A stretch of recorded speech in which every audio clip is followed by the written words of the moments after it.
Salah satu tempat kuliner yang menarik untuk dikunjungi bagi penyuka buah durian ialah Pasar Kuto Palembang. Sebab di sini satu sisi ruas jalan yang menyediakan tempat jual beli durian dalam jumlah yang banyak. Pasar Kuto menawarkan ragam durian dari yang kecil hingga besar. Semuanya dipetik dari kebun-kebun durian di berbagai pelosok Sumatera Selatan.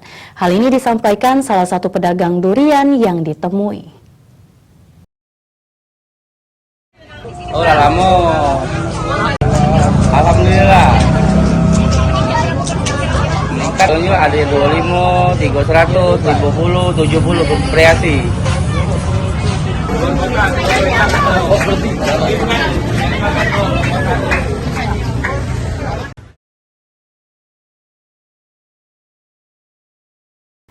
Di sini para konsumen yang ingin makan durian atau duren dapat memilih durian sesuai selera dengan harga mulai dari puluhan ribu hingga ratusan ribu rupiah.